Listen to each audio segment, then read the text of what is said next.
watched the first 5 minutes of Breakfast Club 12 times and I hated it every single time. I should have known I was not gonna like this book. Then why did you read it?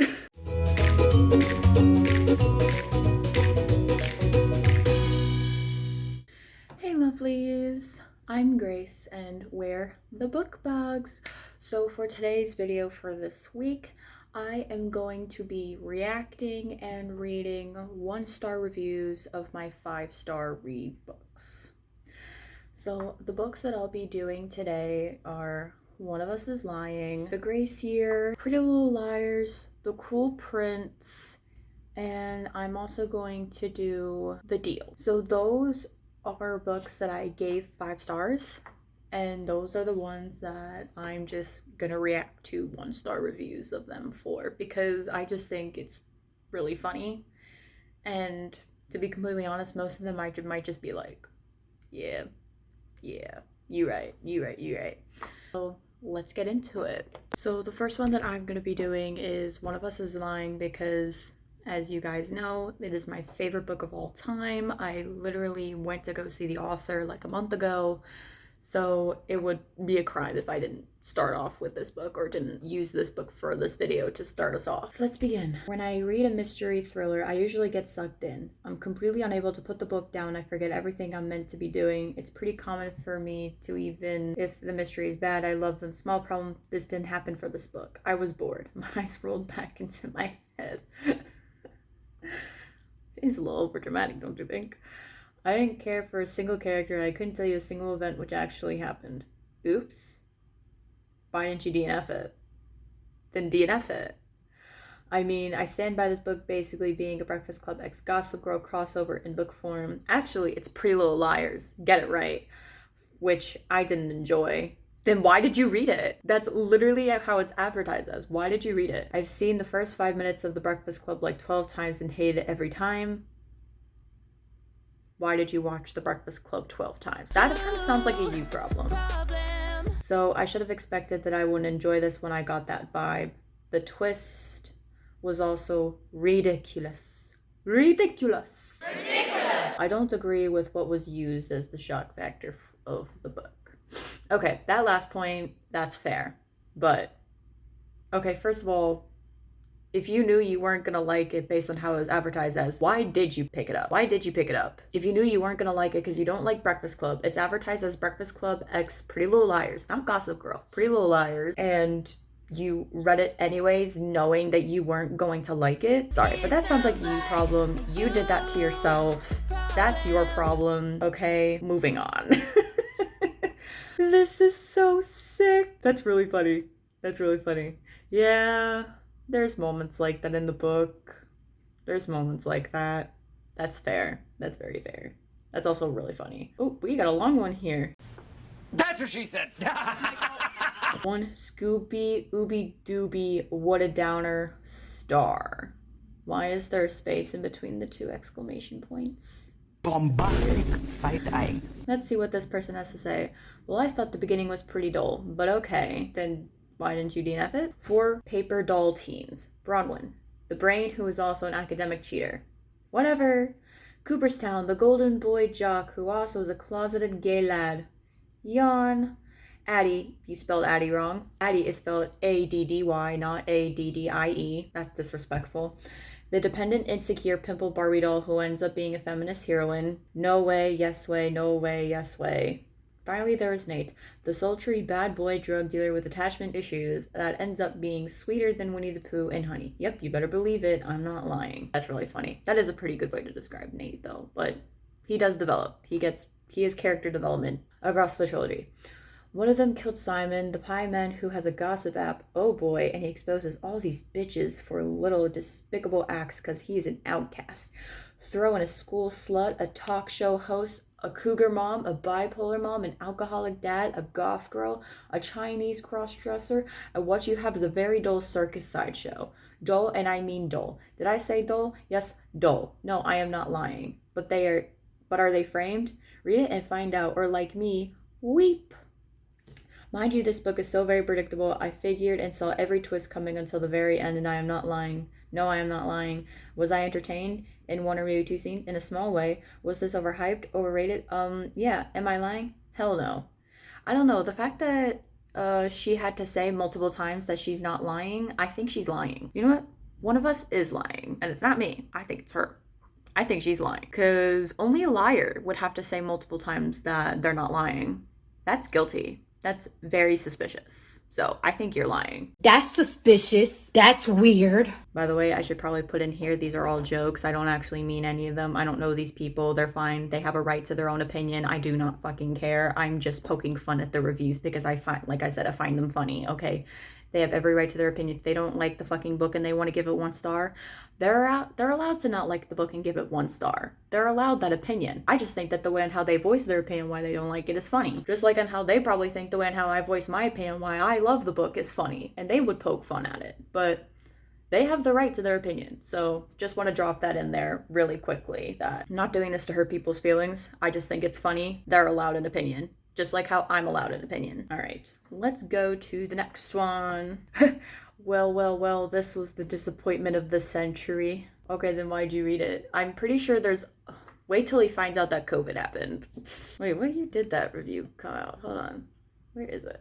Oh, May 22, 2022. Disappointment of the century. Did you not go through COVID? It's like she's never lived through any of the historical events that have happened. Wait till she finds out that Roe v. Wade was overturned. That will be the disappointment of the century. But yeah, that's it for One of Us is Lying. Those are the reviews that I'm gonna read for that. Now let's move on to The Grace Year. This book is bad.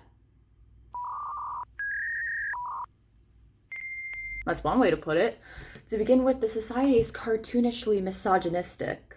That's the point. Like, women can't even hum without being accused of hiding magic, which is a crime punishable by death, by the way.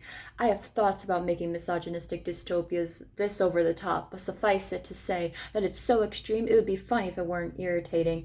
And on top of that, some parts border on, if not cross the line, into torture porn. Bombastic side-eye.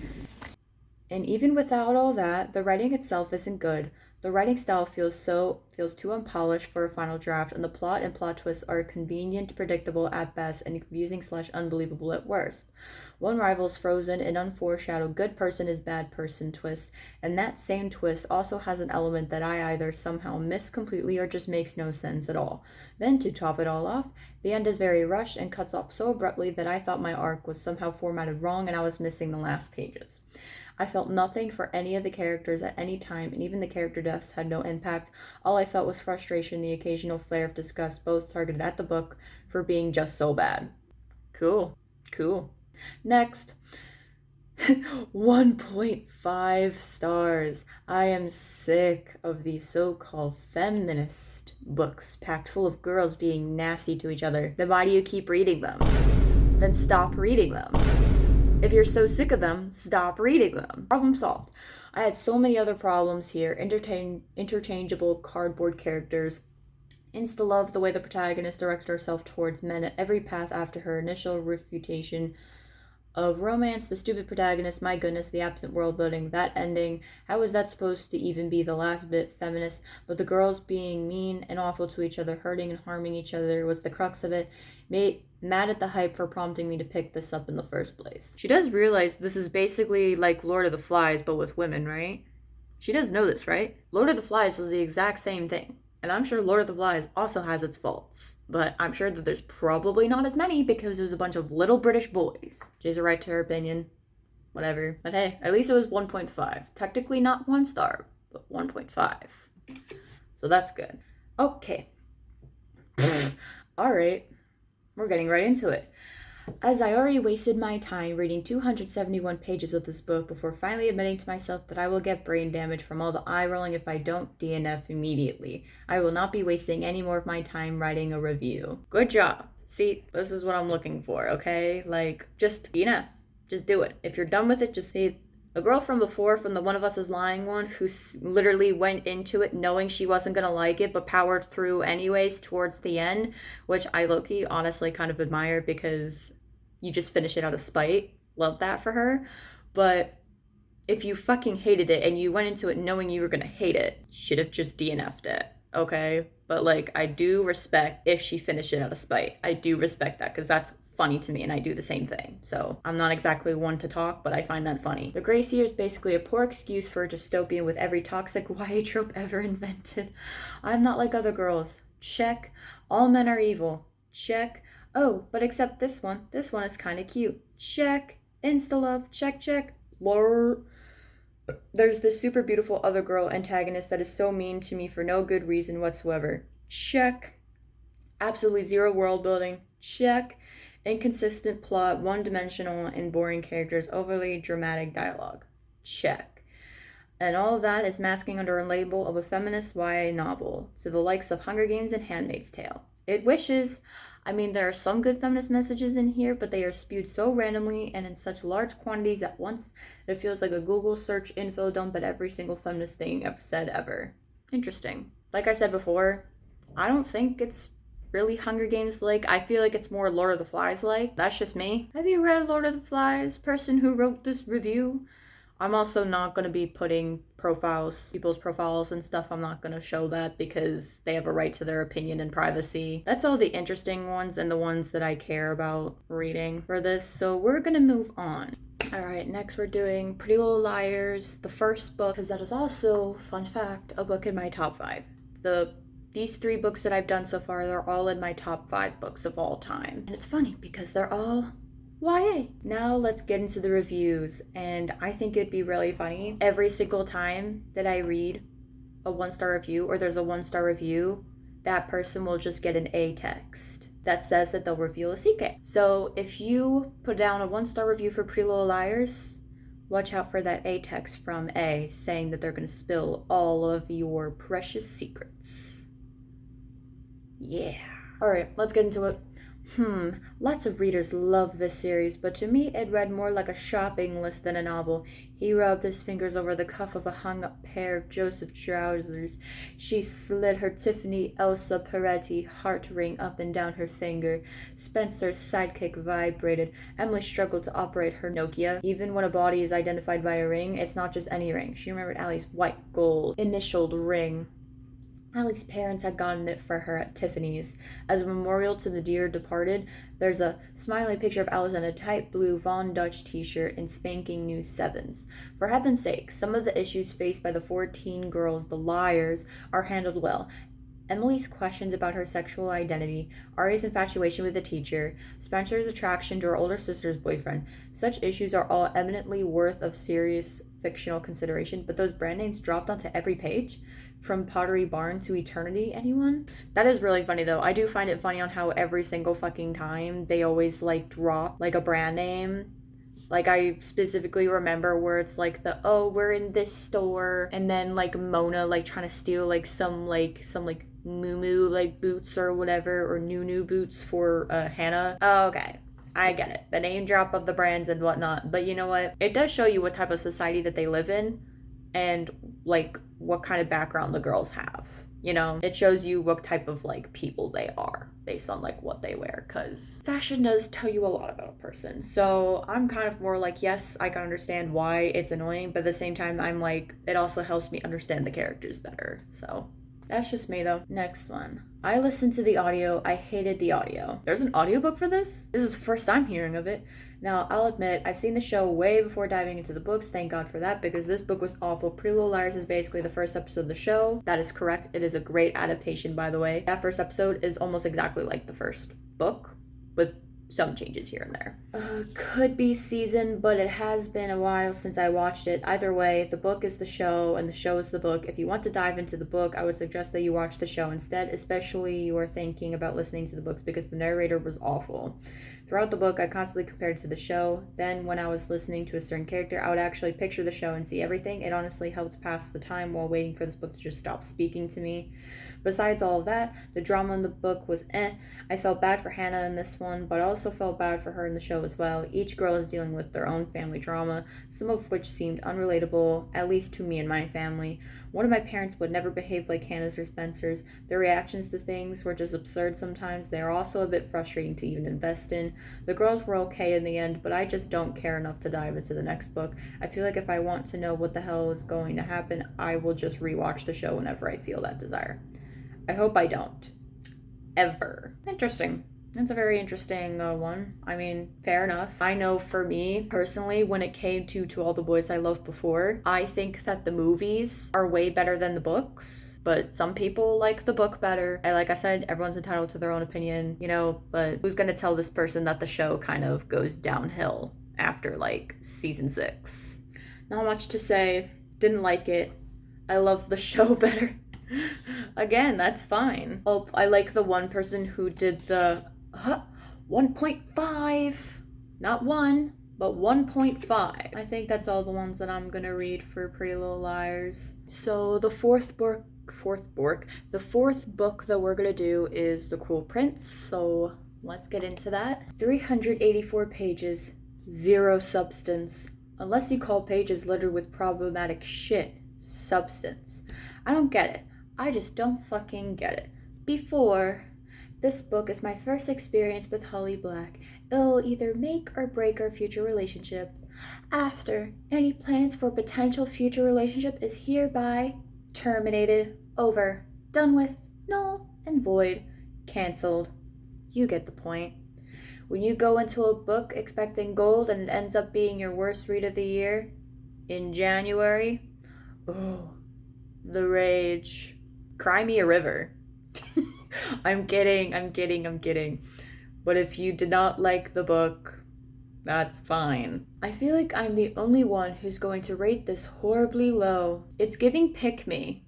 Tell that to the other 19,729 people that also rated it 1 star. Because guess what? This was absolute rubbish to me. Here I am about to explode because of all the annoying nitwits in this book. I am so salty that I am about to float. How can one of my most anticipated reads turn out to be trash? I feel wronged, so excuse me while I go put my words into an unapologetic review. Seriously though, did I read the same book as everyone else?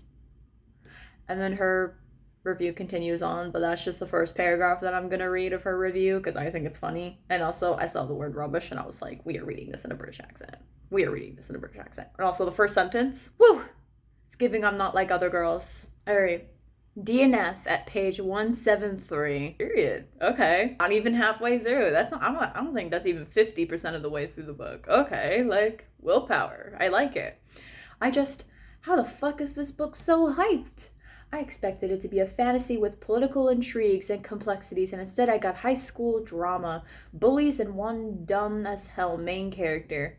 No thank you. Okay, Jude Duarte is 16. She has rage. She's very, very, very angry. She's a very angry girl. Remember, she watched her parents be murdered in front of her when she was like 8, and then was basically taken from her home into a whole other realm where everyone wants to kill her and eat her. I don't think you would be making smart decisions either if you were in that situation. I know I wouldn't. I'd probably do what Jude did. Next one. I've been reading this book since last year. I kept putting it down because I got bored while reading it.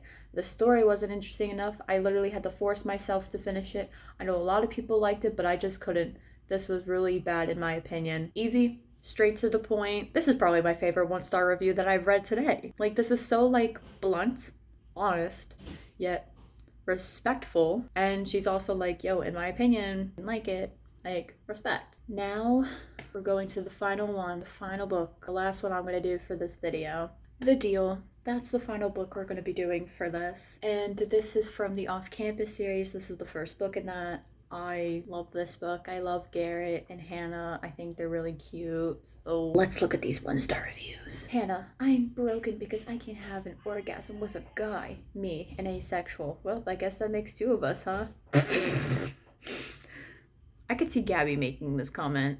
Sorry, Gabby. Don't mean to call you out, but that's really funny. That's fair. I like that. That's funny. DNF after the 2nd chapter. Cannot stand gross guy POVs where they act like pigs and objectify women. Fair enough. No, I get it. I mean, look, she admitted that she DNF'd it after the 2nd chapter because she didn't like what she was seeing or reading with the dude and his POV. Respect. And the final review we're going to be reading for this is DNF at 30%. I should have left this book in my thank you but no thank you shelf. First, because I was not interested in it, and second, because I had a bad feeling. Maybe the book gets better, but I just simply cannot read it. Fair enough. Fair enough. Because you do have to read, you do have to read a bit more. It does get better. You do have to stick around for it, but if you can't stick around for the ride and be patient with it, that's fine. That's totally fine. It's your time reading the book. If you're not enjoying it while you're reading it and you don't want to stay for the ride, you're totally entitled to do that. So that is all the 1-star reviews for my 5-star reads. Those were really funny to me. And I loved clapping back on their opinions and kind of like testing them a bit, like questioning them. Like the one who was like, it was Breakfast Club x Gossip Girl. It's actually x Pretty Little Liars, but okay. But yeah, if you enjoyed this video, be sure to leave a like, leave a comment if you agree with any of these reviews, any of these 1-star reviews. What are some of your 5-star reads, or any of these your 5-star reads? What are your opinions on some of these reviews that was put out? Do you have a different opinion of them? Do you agree? Let me know. And be sure to subscribe if you want to see more, especially if you want to watch Jack or Gabby's content for the weeks for the rest of the month. And if you want to see our group videos, we usually post our group videos at the beginning of every month. We post every Friday and every special Sunday. So subscribe if you want to stick around to see that. Have a good day. Drink water, get some rest, get some sunshine, and always drink water. Bye.